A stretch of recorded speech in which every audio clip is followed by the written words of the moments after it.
सांझ टीवी देख रहे सारे दर्शकों का स्वागत है। मैं रूप ते मेरे नाल मेरे सहयोगी ने एसके बैस। ਅਸੀਂ ਤੁਹਾਡਾ ਸਵਾਗਤ ਕਰਦੇ ਹਾਂ ਤੁਹਾਡੇ ਆਪਣੇ ਪ੍ਰੋਗਰਾਮ ਵਿਚਾਰ ਤੇ ਗੱਲਾਂ 'ਚ। दर्शकों अज असी अपने प्रोग्राम जरिए उस विषय उत्ते गल करन जा रहे हैं जां उस मुद्दा आपां कह सकते हैं कि जिहड़ा इस समय पंजाब विच पंजाबियां लई दुनिया भर विच एक शर्मसार करन वाला कह सकते हैं आपां, क्योंकि इस घटना ने पूरी दुनिया विच जिथे भी पंजाबी बसदा है जां जो भी पंजाबी नूं जाणदा आ जां साडे पंजाब बारे जाणदा आ उहनां अगे जेकर पंजाबी जावे तां इस घटना ने पंजाबियां दा जिहड़ा सिर आ ओह नीवां करा के रख दित्ता। घटना पंजाब के मुक्तसर साहब की है, जिथे एक बजुर्ग 80 साल माता तड़प तड़प के कह सकते हैं कि एक नरक भरी जिंदगी भोग के वो सवास अपने त्यागे तो लास्ट में वो कीड़े तक पै चुके सन। तो हालात भी इदा दे कि कहण नूं जानी जिद्दां एक कह सकते हैं कि आपां बंदे दे रोंगटे खड़े करन वाली उहदी एक कहानी आ, क्योंकि वो माता 2-2 फुटां दे जिस तरह आपां घरां विच माफ़ करना मैनूं घट कहना पै रहा कि जिस तरह घरां विच आपां पिंडां विच खासकर कुत्तियां लई घोलने वगैरह बनाउंदे आ, छोटे छोटे 2 ईंटां इधर ला के 2 ईंटां इधर ला के 2-2 फुट दे बना के उहनूं गारे नाल थोड़ा बहुता लिप के उत्ते उहदे कोई भी किसी भी तरह का जां कोई अपने सेल्फ वगैरह पाती जां कोई होर कोई उत्ते कोई इहदे उत्ते तरपैल वगैरह पा के उहनूं जिहड़ा ढक दईदा कि जिहड़ी मींह किणी तो उहदा बचा रहे। सो इदां दे जिहड़े हालातां विच 80 साल माता रह रही सी, पर सब तो हैरानी वाली गल इस तो बाद ये होंदी आ कि उस माता दे जिहड़े धीआं पौते आ वो पंजाब विच अफसर राजनीतिक पार्टी नाल संबंध रखण वाले आ। ये सब तो वड्डी कह सकते हैं कि आपां एक हैरानी वाली गल आ कि एड्डे वड्डे अफसरां दी मां हो के उस माता दी इन्नी बुरी दशा हुई ते इन्नी उहनूं बुरी मौत मिली। बिल्कुल, और ये भी कहते हैं कि एक इत्थे ये भी गल सामने आई आ कि जदों बेटा पैदा होंदा आ तां माँ बाप किन्नी खुशी मनाउंदे आ ते धीआं दी मां नूं इन्ना ज़्यादा खुश नहीं हुंदे। और ये भी गल कहते हैं सारे लोग पर कि जिहड़े विआह तो बाद लड़के आ वो पराए हो जाते, पर धीआं जिहड़ियां आ वो जो दूसरे घर जांदियां वो माँ बाप ते ज़्यादा क्लोज हो जांदियां, वो ज़्यादा उन्हां दा करन लग पैंदियां आ। पर इत्थे जिहड़ी एक धी आ उन्हें भी अपनी मां नूं नहीं पुछया, ये बड़ी ही शर्मनाक गल आ। एक कह लो कि लड़कियां दे लई बिल्कुल ही बहुत शर्मनाक गल आ कि एक मां जिहड़ी आ जिहने पाल के एडे कीता, अगर बच्चा रोंदा सी छोटा हुंदा तां भज के मां सारे काम छड्ड के वो तुहानूं पालदी आ, वो तुहाडे हंझू पूंजदी आ, तुहानूं कोई तकलीफ हुंदी है इन्नी कि तुहाडे खरोंच भी आ जांदी आ तां वो जल्दी जल्दी डॉक्टर को लैके भजदी आ, रोंदी आ भुब्बा मार मार के ते यही कहंदी आ कि गलती मेरी आ कि मेरे बच्चे दे जिहड़े आ सट लग गए। पर वो जिहड़े बच्चे आ जदों बड्डे हो जाते आ, अफसर बन जाते आ, विआहे जाते आ, बाल बच्चों वाले हो जाते आ, तो फिर वो कह दिंदे आ कि साडे माँ बाप साडी फैमिली नहीं, साडी फैमिली मेरी जिहड़ी वाइफ आ वो आ, मेरे बच्चे ने। किन्नी शर्म वाली गल आ कि इदां दे बच्चे जिहड़े आ उदां उन्हां नूं इदां जिहड़े माँ बाप इन्ने प्यार नाल पालदे आ। देखो इस जिहड़ी पूरी ये घटनाक्रम आ इहदा एक असीं अपने इस प्रोग्राम जिहड़ी एक लड़ीवार तरीके नाल दर्शकां नाल साझा करांगे, क्योंकि बहुत सारे दर्शकां नूं ये ऑलमोस्ट सारा कुछ पता ही लग चुका की होया, पर हुण इहदे विच असीं एक लड़ीवार तरीके नाल तुहानूं माता दी मौत तो बाद उहनां दे जिहड़ा एक जिहड़ा राजनीतिक पार्टी नाल संबंध रखण वाला जिहड़ा उहनां दा बेटा आ ਉਹਦੀ ਤੁਹਾਨੂੰ ਅਸੀਂ ਉਹਦਾ ਬਿਆਨ ਦੱਸਾਂਗੇ ਵੀ ਉਹਦੇ ਬਿਆਨ ਵਿੱਚ ਉਹਨੇ ਕੀ ਕਿਹਾ ਤੇ ਜਿਹੜੇ ਮਾਤਾ ਜਿੱਥੇ ਰਹਿੰਦੀ ਸੀ ਜਿਹਦੇ ਕੋਲ ਇਹਨਾਂ ਨੇ ਆਪਣੀ ਮਾਤਾ ਨੂੰ ਛੱਡਿਆ ਹੁੰਦਾ ਸੀ ਤੇ ਜਿਹੜੇ ਉੱਥੇ ਜਿਹੜਾ ਘੋਣਾ ਛੋਟਾ ਜਿਹਾ ਬਣਿਆ ਸੀ ਉਹਦੇ ਵਿੱਚ ਜਿੱਥੇ ਮਾਤਾ ਰਹਿੰਦੀ ਸੀ ਉਹਦੇ ਆਂਢ ਗੁਆਂਢ ਦਾ ਕੀ ਕਹਿਣਾ ਇਹ ਸਾਰੀਆਂ ਗੱਲਾਂ ਤੇ ਅਸੀਂ ਹੌਲੀ ਹੌਲੀ ਜਿਹੜਾ ਇੱਕ ਲੜੀਵਾਰ ਗੱਲਬਾਤ ਕਰਾਂਗੇ। ਪਹਿਲਾਂ ਜੇ ਸਟਾਰਟਿੰਗ ਇਹਦੀ ਕਰੀਏ ਤਾਂ ਆਪਾਂ ਇੱਕ ਵੀਡੀਓ ਵਾਇਰਲ ਹੁੰਦੀ ਹੈ ਮੁਕਤਸਰ ਸਾਹਿਬ ਤੋਂ, ਜਿੱਥੇ ਇੱਕ ਬਜ਼ੁਰਗ ਮਾਤਾ इस भोंडे में रह रही है तो जो वीडियो वायरल होंगी है तो हर एक दिल में एक भाव का तरस या एक गुस्सा कह सकते हैं कि आप आ जाता है कि यार इस उम्रे 80 साल की उम्र में एक बजुर्ग माता इदा के हालात में रह रही है। सो उन्होंने देख के ही पहला सारे के रोंगटे खड़े हो गए सन, फिर हौली हौली हौली हौली जिहड़ियां परतां है वो खुलणियां शुरू होंदियां ते पता लगता है कि इस माता का एक जिहड़ा पुत्त आ वो एक्साइज विभाग विचों रिटायर हो चुका है, एक पुत्त जिहड़ा आ ਉਹ एक नवीं पार्टी जिहड़ी श्रोमणी अकाली दल डी जिहड़ी ढींडसा उन्हां ने बनाई आ ਉਹਦੇ ਵਿੱਚ ਉਹਦਾ ਮੈਂਬਰ ਆ ਪਾਰਟੀ ਵਿੱਚ ਤੇ ਮਾਤਾ ਦੀ ਜਿਹੜੀ ਲੜਕੀ ਆ ਉਹ ਵੀ ਸਿੱਖਿਆ ਵਿਭਾਗ ਵਿੱਚ ਇੱਕ ਅਫਸਰ ਆ। ਜਿਹੜੀ ਮਾਤਾ ਦੀ ਗਾਹਾਂ ਪੋਤੀ ਆ ਜਿਹੜਾ ਰਾਜਨੀਤਿਕ ਪਾਰਟੀ ਨਾਲ ਸੰਬੰਧ ਰੱਖਣ ਵਾਲਾ ਰਾਜਾ ਆ ਉਹਦਾ ਨਾਮ, ਉਹਦੀ ਜਿਹੜੀ ਗਾਹਾਂ ਪੋਤੀ ਆ ਉਹ ਫਰੀਦਕੋਟ ਵਿੱਚ ਐਸਡੀਐਮ ਲੱਗੀ ਹੋਈ ਆ ਜੀ। ਸੋ ਦੇਖੋ ਕਿੰਨੀ ਸ਼ਰਮ ਵਾਲੀ ਗੱਲ ਆ ਕਿ ਉਸ ਪਰਿਵਾਰ ਵਿੱਚੋਂ ਜੇ ਇਸ ਪਰਿਵਾਰ ਦੇ ਲਗਭਗ ਸਾਰੇ ਹੀ ਜਿੰਨੇ ਉਹਦੇ ਮੈਂਬਰ ਆ ਪੀੜ੍ਹੀ ਦਰ ਪੀੜ੍ਹੀ ਅੱਗੇ ਤੋਂ ਅੱਗੇ ਅਫਸਰਸ਼ਾਹੀ ਵਿੱਚ ਉਹ ਵੀ ਇੱਕ ਵੱਡੇ ਅਹੁਦਿਆਂ ਉੱਤੇ ਬਿਲਕੁਲ ਉਸ ਅਹੁਦਿਆਂ ਉੱਤੇ ਬੈਠੇ ਆ, ਘਰਾਂ ਵਿੱਚ ਨੌਕਰ ਚਾਕਰ ਰੱਖੇ ਹੋਏ ਆ, ਤੇ ਉਸ ਪਰਿਵਾਰ ਦੀ ਮਾਤਾ ਦਾ ਹਾਲ ਦੇਖੋ ਕੀ ਹੋਇਆ। ਸੋ ਇਹ ਬਹੁਤ ਹੀ ਇੱਕ ਕਹਿ ਸਕਦੇ ਆ ਕਿ ਘਿਨੌਣੀ ਕਰਤੂਤ ਕਹਿ ਸਕਦੇ ਆ ਉਸ ਮਾਤਾ ਦੇ ਜਿਹੜੇ ਜੰਮੇ ਹੋਏ, ਆਪਾਂ ਮੈਂ ਕਹਿੰਦਾ ਔਲਾਦ ਕਹਿਣਾ ਸ਼ਾਇਦ ਉਹਨਾਂ ਲਈ ਇੱਕ ਸਹੀ ਸ਼ਬਦ ਨਹੀਂ, ਮੈਨੂੰ ਲੱਗਦਾ ਕਿ ਉਹਨਾਂ ਲਈ ਸ਼ਾਇਦ ਕੀੜੇ ਕਹਿਣਾ, ਇੱਕ ਜਿਹੜੇ ਕੀੜੇ ਕਹਿ ਸਕਦੇ ਆ ਕਿ ਆਪਾਂ ਗੰਦੇ ਕੀੜੇ ਜਿਹਨਾਂ ਨੂੰ ਕਹਿ ਸਕਦੇ ਆ, ਇਹੀ ਸ਼ਬਦ ਮੇਰੇ ਲੱਗਦਾ ਇਹਨੇ ਤੇ ਢੁਕਦਾ ਹੈ, ਕਿਉਂਕਿ ਇਦਾਂ ਦੀ ਔਲਾਦ ਜਿਹੜੀ ਜਿਸ ਕਰਕੇ ਉਸ ਮਾਤਾ ਜਿਹੜੀ ਦੇਖੋ ਇੱਕ ਮਾਂ ਨੂੰ ਆਪਾਂ ਰੱਬ ਦਾ ਰੂਪ ਸਮਝਦੇ ਆ ਸਾਰੇ ਜਣੇ, ਤੇ ਇੱਕ ਮਾਂ ਆਪਾਂ ਜੇ ਨਾਰਮਲੀ ਆਪਾਂ ਛੋਟੇ ਹੁੰਦੇ ਯਾਦ ਕਰੀਏ ਤਾਂ ਕਹਿੰਦੇ ਨੇ ਕਿ ਜਿਸ ਥਾਂ ਤੇ ਬੱਚਾ ਬਾਥਰੂਮ ਕਰ ਦਿੰਦਾ ਜਾਂ ਪਿਸ਼ਾਬ ਕਰ ਦਿੰਦਾ ਉਸ ਥਾਂ ਤੋਂ ਮਾਂ ਬੱਚੇ ਨੂੰ ਚੱਕ ਕੇ ਉਹਨੂੰ ਆਪਣੇ ਵਾਲੇ ਸੁੱਕੇ ਥਾਂ ਪਾਉਂਦੀ ਹੈ, ਤੇ ਆਪ ਜਿਹੜੀ ਮਾਂ ਆ ਉਹ ਗਿੱਲੇ ਥਾਂ ਤੇ ਪੈ ਜਾਂਦੀ ਹੈ। ਸੋ ਕਿੰਨੇ ਤਸ਼ੱਦਦ ਝੱਲ ਕੇ ਕਿੱਦਾਂ ਤੁਸੀਂ ਯਾਦ ਕਰੋ ਬੇਲਾ ਜਦੋਂ ਤੁਸੀਂ ਸਕੂਲ ਜਾਂਦੇ ਹੋਵੋਗੇ ਜਾਂ ਵਾਪਸ ਆਉਂਦੇ ਹੋਵੋਗੇ, ਕਿੱਦਾਂ ਮਾਤਾ ਦੇ ਅੱਖਾਂ ਵਿੱਚ ਇੱਕ ਚਾਹ ਹੁੰਦੀ ਮੇਰੇ ਬੱਚੇ ਨੂੰ ਦੇਖਣ ਦੀ ਕਿ ਹੁਣ ਇਹ ਸਕੂਲ ਤੋਂ ਆ ਰਿਹਾ ਹੈ, ਕਿੰਨਾ ਉਹਨੂੰ ਉਸ ਮਾਤਾ ਨੂੰ ਚਾਹ ਹੋਵੇਗਾ ਕਿ ਮੇਰੇ ਬੱਚੇ ਪੜ੍ਹ ਲਿਖ ਰਹੇ ਆ, ਤੇ ਜਦੋਂ ਨੌਕਰੀਆਂ ਤੇ ਲੱਗ ਗਏ ਤੇ ਕਿੰਨੇ ਸੁਪਨੇ ਦੇਖੇ ਹੋਣਗੇ ਮੈਂ ਉਸ ਮਾਤਾ ਨੇ ਵੀ, ਜੇ ਕਿਉਂਕਿ ਹਰੇਕ ਕੋਈ ਜਿਹੜਾ ਵੀ ਮਾਂ-ਬਾਪ ਆ ਉਹ ਟੁੱਟ ਭੰਨ ਕੇ ਆਪਣੀ ਜਿਹੜੀ ਸਰੀਰ ਨੂੰ ਆਪਣੀ ਮਿਹਨਤ ਕਰਦਾ ਤਾਂ ਜੋ ਜਿਹੜੇ ਬੱਚੇ ਆ ਉਹ ਇੱਕ ਵਧੀਆ ਤੇ ਖੁਸ਼ਹਾਲ ਜ਼ਿੰਦਗੀ ਜਿਹੜੀ ਜੀ ਸਕਣ। ਤੇ ਜਦੋਂ ਇਹਨਾਂ ਬੱਚਿਆਂ ਨੂੰ ਖੁਸ਼ਹਾਲ ਜ਼ਿੰਦਗੀ ਮਿਲ ਗਈ ਤਾਂ ਉਸ ਤੋਂ ਬਾਅਦ ਇਹਨਾਂ ਹੀ ਬੱਚਿਆਂ ਨੇ ਉਸ ਮਾਂ ਦਾ ਕੀ ਹਾਲ ਕੀਤਾ, ਇਹ ਸਾਰਿਆਂ ਦੇ ਸਾਹਮਣੇ ਆ। ਬਿਲਕੁਲ, ਔਰ ਇਹ ਵੀ ਸੁਣਨ ਵਿੱਚ ਆਇਆ ਕਿ ਉਹਨਾਂ ਬੱਚਿਆਂ ਨੇ ਕੁਝ ਹੀ ਟਾਈਮ ਵਿੱਚ ਉਹਨਾਂ ਦੇ ਸੰਸਕਾਰ ਕਰਕੇ 3 ਘੰਟੇ ਦੇ ਵਿੱਚ ਹੀ ਅਸਥੀਆਂ ਵੀ ਚੁਗ ਲਈਆਂ ਤਾਂ ਜੋ ਪੁਲਿਸ ਕੇਸ ਨਾ ਕੋਈ ਬਣ ਜਵੇ, ਉਹਨਾਂ ਤੇ ਕੋਈ ਆਰੋਪ ਨਾ ਲੱਗਣ, ਔਰ ਉਹਦੇ ਬਾਅਦ ਚ ਕੈਮਰੇ ਦੇ ਅੱਗੇ ਆ ਕੇ ਸਫਾਈਆਂ ਦਿੰਦੇ, ਔਰ ਸਫਾਈਆਂ ਇੰਨੀਆਂ ਬੇਕਾਰ ਨੇ ਉਹਨਾਂ ਦੀਆਂ ਕਿ ਬੰਦਾ ਜਿਹੜਾ ਆ ਉਹ ਸੁਣ ਕੇ ਹੱਸਦਾ ਕਿ ਇਹ ਕੀ ਸਫਾਈ ਕੋਈ ਦੇ ਰਿਹਾ ਆ। ਦੇਖੋ ਤੁਸੀਂ ਸਫਾਈ ਦੀ ਗੱਲ ਕੀਤੀ, ਉਹਨਾਂ ਦਾ ਜਿਹੜਾ ਬੇਟਾ ਪਾਰਟੀ ਜਿਹੜੀ ਆ, ਮੈਂ ਤੁਹਾਨੂੰ ਪਹਿਲਾਂ ਗੱਲ ਕੀਤੀ ਕਿ ਜਿਹੜੀ ਅਕਾਲੀ ਦਲ ਡੀ ਪਾਰਟੀ ਜਿਹੜੀ ਨਵੀਂ ਆਈ ਆ ਉਹਦੇ ਵਿੱਚ ਉਹ ਮੈਂਬਰ ਸੀ, ਤੇ ਪਾਰਟੀ ਵੱਲੋਂ ਜਦੋਂ ਢੀਂਡਸਾ ਉਹਨਾਂ ਨੂੰ ਇਸ ਗੱਲ ਦਾ ਪਤਾ ਲੱਗਾ ਤੇ ਉਹਨਾਂ ਵੱਲੋਂ ਉਹਨੂੰ ਪਾਰਟੀ ਚੋਂ ਬਾਹਰ ਵੀ ਕੱਢ ਦਿੱਤਾ ਗਿਆ, ਤੇ ਨਾਲ ਇਹ ਵੀ ਹਦਾਇਤ ਕੀਤੀ ਗਈ ਸੀ ਕਿ ਇਸ ਬੰਦੇ ਨਾਲ ਪਾਰਟੀ ਮੈਂਬਰ ਕੋਈ ਵੀ ਕਿਸੇ ਵੀ ਤਰ੍ਹਾਂ ਦਾ ਸੰਬੰਧ ਨਾ ਰੱਖੇ। ਪਰ ਉੱਥੇ ਹੁਣ ਜਿਹੜਾ ਉਹਨਾਂ ਦਾ ਜਿਹੜਾ ਉਸ ਰਜਿੰਦਰ ਸਿੰਘ ਰਾਜਾ ਨਾਂ ਆ ਉਸ ਬੰਦੇ ਦਾ ਜਿਹੜਾ ਦੀ ਇਹ ਮਾਤਾ ਸੀ, ਤੇ ਉਸ ਬੰਦੇ ਦਾ ਬਿਆਨ ਇਹ ਆਇਆ ਕਿ ਵੀ ਮੇਰੇ ਜਿਹੜੇ ਭੈਣ ਭਰਾ ਆ ਇਹ ਮਾਤਾ ਉਹਨਾਂ ਕੋਲ ਰਹਿ ਰਹੀ ਸੀ, ਤੇ ਉਸ ਜਿਹੜਾ ਉਹਦੇ ਭੈਣ ਭਰਾ ਆ ਉਹਨਾਂ ਨਾਲ ਇਸ ਬੰਦੇ ਰਾਜੇ ਦਾ ਤਾਲੁਕ ਜਿਹੜਾ ਆ ਉਹ ਕਰੀਬ ਪਿਛਲੇ 30 ਸਾਲਾਂ ਤੋਂ ਕਹਿੰਦਾ ਕਿ ਟੁੱਟ ਚੁੱਕਾ ਆ ਤੇ ਜਿਸ ਕਰਕੇ ਜਿਹੜੀ ਮਾਤਾ ਆ ਉਹ ਉਹਨਾਂ ਕੋਲ ਰਹਿ ਰਹੀ ਸੀ, ਤੇ ਮਾਤਾ ਦੀ ਜਿਹੜੀ ਦੇਖਭਾਲ ਆ ਉਹ ਉਹਨਾਂ ਦਾ ਫਰਜ਼ ਬਣਦਾ ਸੀ ਜਿਹੜੇ ਭੈਣ ਭਰਾਵਾਂ ਕੋਲ ਰਹਿ ਰਹੀ ਸੀ। ਤੇ ਜੇਕਰ ਕਹਿੰਦਾ ਇੱਕ ਦੇਖੋ ਫਿਰ ਇੱਕ ਆਪਾਂ ਕਹਿ ਸਕਦੇ ਹਾਂ ਕਿ ਸੱਚੀ ਹਾਸੋ ਹੀ ਨਹੀਂ ਹੈ ਜਿਹੜੇ ਬਿਆਨ ਆ, ਇੱਕ ਸ਼ਾਇਦ ਮੈਨੂੰ ਲੱਗਦਾ ਜਿਹੜਾ ਉਹਨਾਂ ਦਾ ਬਿਆਨ ਆਇਆ ਕੋਈ ਇਸ ਕਰਕੇ ਆਇਆ ਕਿ ਵੀ ਇੱਕ ਕਹਾਵਤ ਬਣੀ ਹੈ ਕਿ ਜਿੱਦਾਂ ਦਾ ਤੁਸੀਂ ਗੋਗੇ ਉਦਾਂ ਦਾ ਹੀ ਤੁਹਾਨੂੰ ਕੱਟਣਾ ਪੈਣਾ ਹੈ। ਸੋ ਲੱਗਦਾ ਹੈ ਕਿ ਸ਼ਾਇਦ ਇਸ ਗੱਲ ਨਾਲ ਉਹਨਾਂ ਨੇ ਇਹ ਬਿਆਨ ਦਿੱਤਾ, ਤੇ ਉਸ ਬਿਆਨ ਵਿੱਚ ਇੱਕ ਗੱਲ ਉਹਨੇ ਇਹ ਕਹੀ ਕਿ ਇਹ ਜਿਹੜਾ ਸਾਰਾ ਫਰਜ਼ ਬਣਦਾ ਜਿਹੜੇ ਭੈਣ ਭਰਾਵਾਂ ਕੋਲ ਉਹਨਾਂ ਦੀ ਮਾਂ ਰਹਿ ਰਹੀ ਆ ਉਹਨਾਂ ਕੋਲ ਉਹਨਾਂ ਦਾ ਫਰਜ਼ ਬਣਦਾ ਕਿ ਆਪਣੀ ਮਾਂ ਦਾ ਧਿਆਨ ਰੱਖਿਆ ਜਾਵੇ। ਤੇ ਨਾਲ ਹੀ ਉਹਨਾਂ ਨੇ ਕਿਹਾ ਕਿ